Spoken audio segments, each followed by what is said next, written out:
Instagram से मेरी दोस्ती एक भाभी से हुई। धीरे धीरे मैंने उसे मिलने के लिए राजी किया।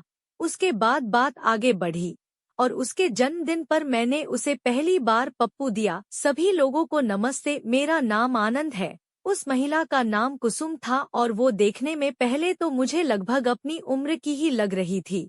उसकी कुछ अन्य तस्वीरों से लग रहा था कि वो भी हमारी तरह काफी पार्टीज करती है और जीवन को एंजॉय करती है।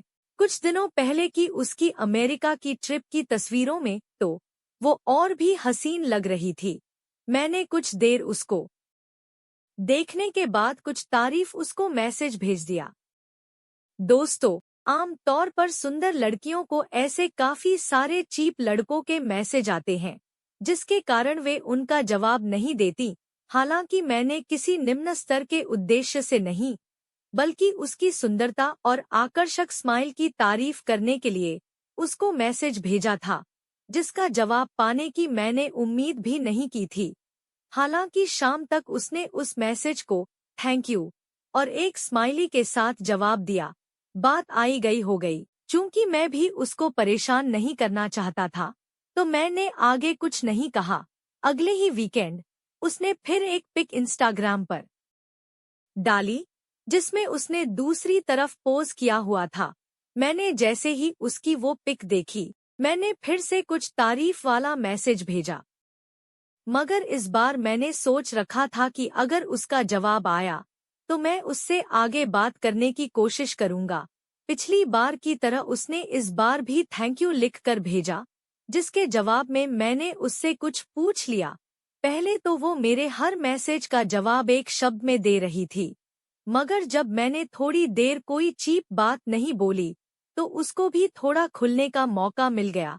2-3 दिन इंस्टाग्राम पर बात होने के बाद जब मुझे ठीक लगा तो मैंने उसका व्हाट्सएप नंबर मांग लिया। एक बार जब मैं पार्टी करके आया और शराब के नशे में मैंने उसको मैसेज किया।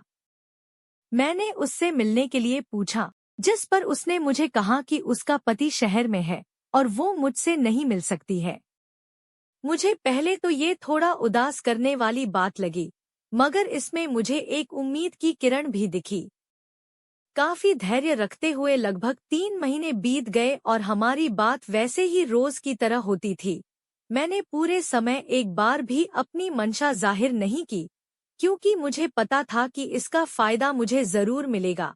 आखिरकार एक दिन बात करते करते मुझे पता चला कि वो अपने घर पर अकेली है। मैंने उससे पति के बारे में पूछा तो उसने बताया कि वो अगले 10 दिन तक शहर से बाहर है। मैंने फिर काफी सतर्कता से उससे पूछा कि क्या वो मेरे साथ कॉफी पर चलना चाहेगी, जिस पर उसने मुझे कहा कि हम अगले दिन क्लब ही चल सकते हैं। मैं काफी खुश तो हुआ, मगर साथ ही मुझे थोड़ा डर भी लग रहा था। हालांकि मेरी मुराद पूरी होने का और कोई तरीका भी नहीं था, इसलिए मैंने हाँ कर दी। उस रात मुझे बेचैनी से नींद भी नहीं आई, लेकिन जब मैं सुबह उठा तो उसका मैसेज आया था कि वो मुझे उस दिन नहीं मिल सकती, क्योंकि उसकी एक सहेली के घर से पार्टी का बुलावा आ गया था।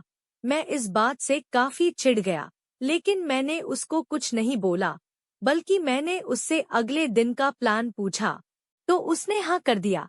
लेकिन मुझे अब लग रहा था कि ये शादीशुदा है, इसलिए मुझे नहीं मिलने वाली है। मैं अपनी बेचैनी कंट्रोल करते हुए अपने काम में लग गया। अगले दिन सुबह उसका मैसेज आया, जिसमें उसने मुझसे मिलने के लिए समय और जगह पूछी। मेरी रुचि का तो मानो ठिकाना नहीं था। मैं ऑफिस से जल्दी निकलकर बस शाम होने का इंतजार करने लगा। वहां पहुंचकर मैंने उसको मैसेज